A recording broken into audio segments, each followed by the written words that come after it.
Hey everyone, welcome back. In our last video, we covered how OCD is diagnosed and the different treatment options. Today, we're diving into the recovery process. I had to have surgery on both my right and left knees. I thought it would be better to have them at a similar time because they would get better together.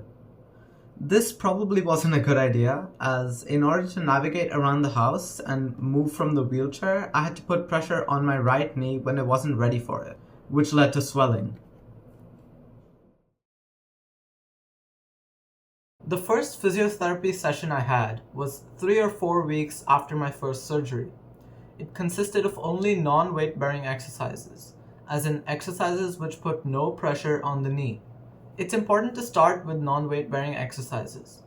These can include simple movements like leg raises and quadricep contractions. These help maintain muscle strength without putting stress on the joint.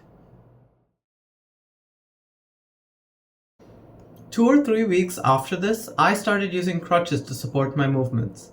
This allowed me to take pressure off of my joint, helping it heal properly. During this time, I also went to the pool to practice walking and other strengthening movements. I normally spent an hour in the pool just walking. Walking with water resistance is a great way to work on your quads and get used to the movements of walking on land.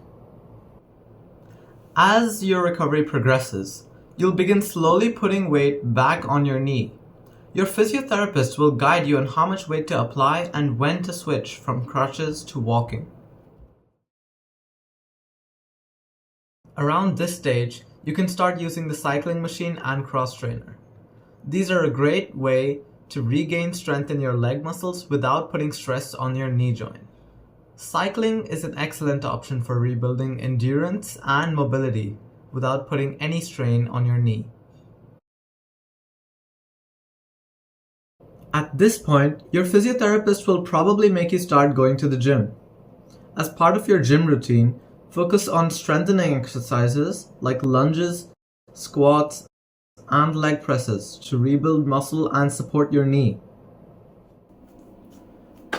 After this, you will have built enough strength and stability to start introducing light jogging and some controlled jumping exercises.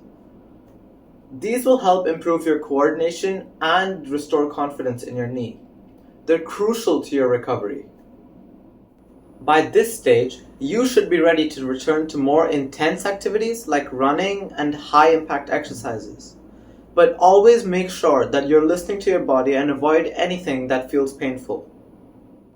Recovery times can vary, but typically it takes several months to a year to get back to normal activities, depending on the severity of your condition and your adherence to rehab.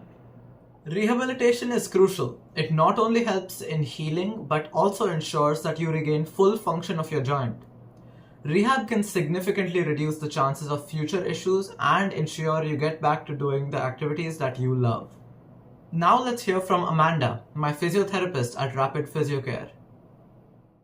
What types of physical therapy exercises are recommended during the different stages of recovery? So rehabilitation following arthroscopic debridement with microfracture typically involves several stages. Immediately post-operation, the role of physiotherapist is to protect the surgical site, manage pain and swelling, and commence gentle range of motion exercises. This is followed by early rehab phase, which typically starts after second week. Depending on the type of surgery performed, some patients will have to continue using their crutches to offload the knee. During this period of time, it's also important to commence some strengthening exercises to the involved lower limb to maintain muscle strength. The next phase is the intermediate rehab phase, which typically commences from week 6. So during this phase, we will incorporate more challenging exercises to strengthen the involved leg and to start functional exercises such as squats and lunges. Finally, we'll move into the advanced rehabilitation phase at approximately week 12. The goal of this phase is to progress strengthening, start jogging, and add some sport-specific exercises. And this will carry on all the way to approximately 6 months, where the goal is to return back to pre-injury level, including sports. How important is physical therapy in the recovery process, and what role does it play in ensuring a successful outcome? So physiotherapy is integral to the recovery process post-operation. Engaging actively in physiotherapy is important to regain joint flexibility, rebuild muscle strength to protect the joints from future injuries, regain ability to perform daily activities, and to return back to your normal function. Physiotherapy not only helps to return back to pre-injury activity levels, but also enhances the overall effectiveness of the surgical intervention. What steps can patients take to maintain joint health and prevent future problems after recovering from OCD? So to support long-term recovery and overall health, it's important for patients to continue strength and conditioning training to build muscles around the knee to improve stability, perform stretches to maintain flexibility and range of motion in the lower limbs, and to avoid high-impact activities initially that put excessive stress on the knee. So these activities can be slowly reintroduced gradually down the road.